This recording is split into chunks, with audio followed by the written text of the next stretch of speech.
Happy Friday, Morris Knolls, and welcome back to this edition of News from the Nest. For today's show, our team studied injury effects caused by athletics, logical facts about why we should recycle, and shine spotlight on notable women that created history. So let's get started.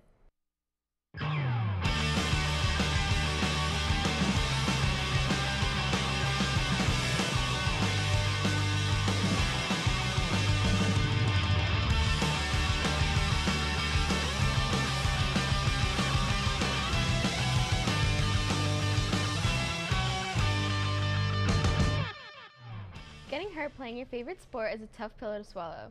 Not only is it challenging for the moment, but depending on the skill, injuries could affect your entire athletic career. Reporters Allison Ramirez and Anaya Farr spoke with some of Morris Knolls athletes to get an idea of how an injury has impacted them. Over 2.5 million high school kids are injured during sports every year. 21% of these injuries are related to the brain. 1 million high school and college-aged athletes, according to abcnews.com, and Vox.com, football, soccer, wrestling, cheerleading, and hockey are the most dangerous sports for high school athletes. Overuse injuries affect muscles, ligaments, tendons, bones, and growth plates. Acute injuries are caused by sudden trauma. What were you not able to do due to your injury? I wasn't able to compete and I wasn't able to run either. How was your injury caused? Went for a ground ball and my knee popped. How did this injury affect you playing your sport? I can't walk. How did your injury affect your career as an athlete? Don't know if I'll be able to finish the season. What sports do you play? I play field hockey. What caused your injury? I was going for a ball off the sideline, and I twisted the stick, and then I twisted my ankle, and then my ankle cracked. How did your injury affect you playing your sport? Well, it happened in October of my senior year, so this year, and I wasn't able to play for a good amount of time, which sucked because it was my last season, and being a captain, I really did want to be on the field, but I was not able to play, and then when I got back on, I was a little rusty, so it kind of sucked. The long-term results of these injuries vary and change people's lives. Orthoinfo.org explains how most of the time, if a public school athlete is injured, the school will not be put to blame. Although if an athlete inflicts injury onto another player, that athlete's parents can be ordered to pay for the medical costs of that child. Aside from other athletes, parents being charged, sometimes the victim can be told to pay for their injuries too. Usually their wounds are caused by peers and/or coaches. Often, even if an athlete isn't being blamed, the pressure of doing well or going pro can be its biggest enemy on the field.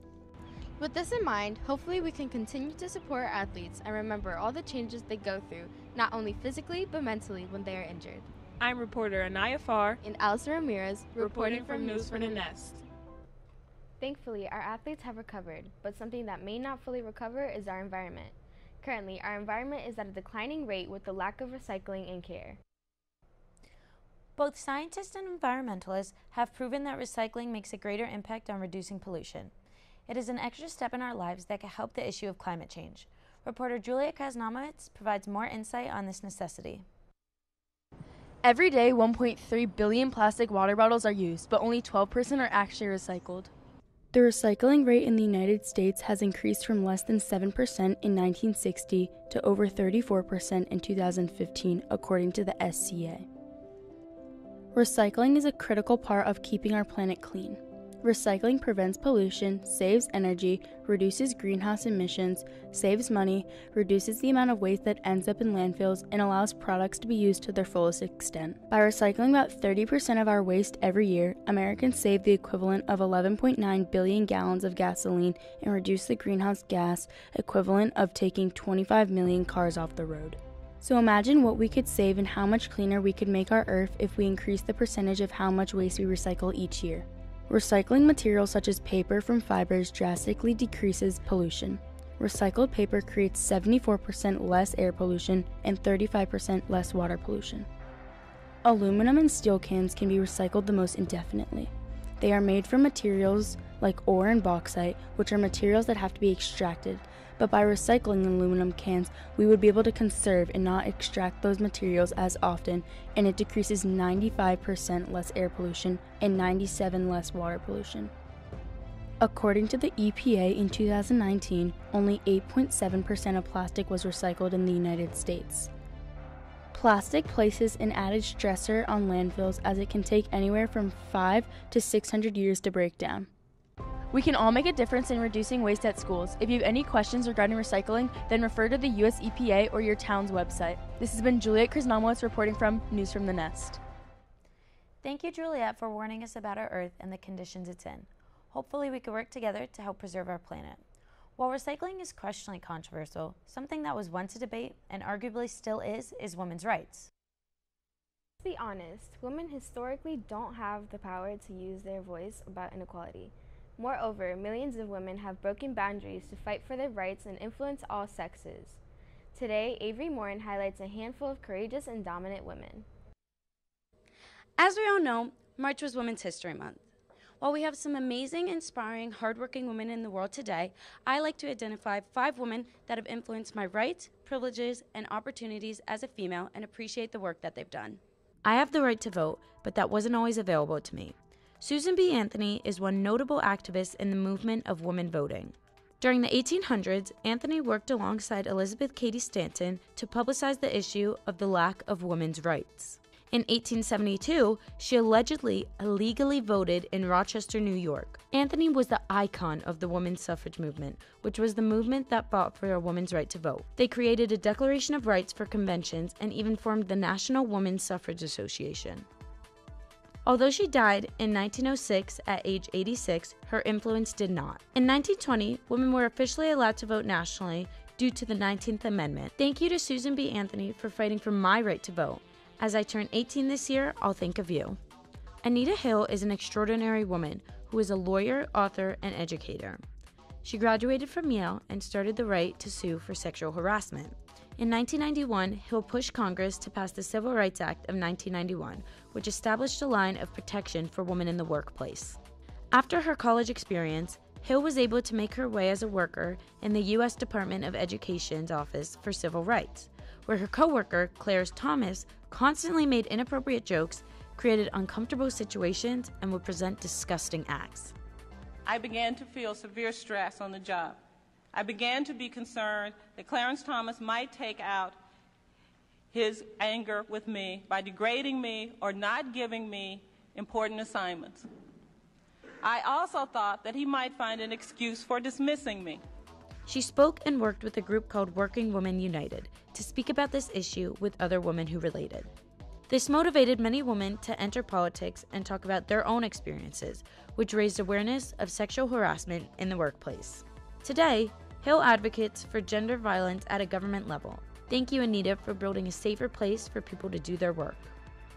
Something we learn about in health class is birth control, how effective it is, how it helps us, and how to use it. We wouldn't be able to learn about and use these methods without the infamous Margaret Sanger, who was an activist, social reformer, and sex educator. In 1910, Sanger moved to New York City with her husband, where she joined the New York Socialist Party and the Liberal Club. She started her campaign to educate women on sex in 1912 by writing a newspaper column in the New York Call. She worked to help illegal abortion victims, or so-called back alley abortions. She wanted to end the suffrage of these women and started to fight for the importance of birth control. She imagined a magic pill and argued that women aren't free until they decide whether or not they want to join motherhood. In 1921, she started the American Birth Control League, which eventually became Planned Parenthood. Though her work was controversial, Sanger pushed to fight for this right, and today it is definitely so effective and appreciated. The next outstanding woman used her influence as a celebrity to break social norms and make awareness of gender expectations in fashion. Katharine Hepburn was a famous actress in films such as The Lion in Winter, One Christmas, and Love Affair. Alongside Margaret Sanger, Hepburn fought for birth control and embraced women's suffrage. She was especially supportive in the fight against prostitution in Hartford. Hepburn refused to follow common feminine rules, such as wearing makeup all the time or giving into the spotlight of the media. She wore trousers instead of dresses and refused to dress how her bosses and managers expected her to. Hepburn was infamous for using her voice and fame to speak about important matters to her and not be afraid to receive criticism. The last woman I would like to honor today is the remarkable Dorothy Thompson. Thompson was the first female journalist who advocated for women's rights. She graduated from Syracuse University in 1914 and became involved in the Women's Suffrage Party. She had a passion for literature and fought for women's working in New York City. Her dream was to become a journalist. In 1920, she met up with a friend, Barbara Teport, and moved to London, where they continued their work in women's rights. She moved back to the U.S. and continued her passion for equality by interviewing and reporting on foreign politics. She actually followed Adolf Hitler's rise to power and was finally allowed an interview of 3 questions to the German leader. Thompson actually warned the public about Nazis and Hitler before his big rise and spoke at public events hosted at places such as Madison Square Garden. Her speaking brought her to fame and allowed her to continue her passion for journalism, making her the first female journalist. If it wasn't for Thompson, I would not be able to be here reporting and sharing news about her and other infamous, incredible women in the world.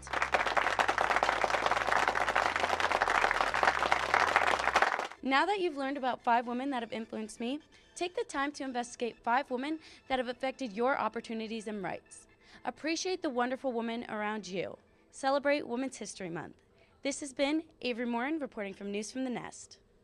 You go, girls! These 5 women have made a great name for themselves by doing amazing work to advance the position of the women in our country. It's time for you to think about and appreciate the women in your life that have accomplished things and how they have impacted you. We hope that you enjoyed today's episode about our environment, our athletes, and our women. If you would like to see more, subscribe to our YouTube page by following the link at the bottom of the Morris Knolls webpage. Click the News from the Nest logo and then the bell to be informed of new uploads. We will be back again next week with our new edition from Block 2. This has been the Best from the Nest.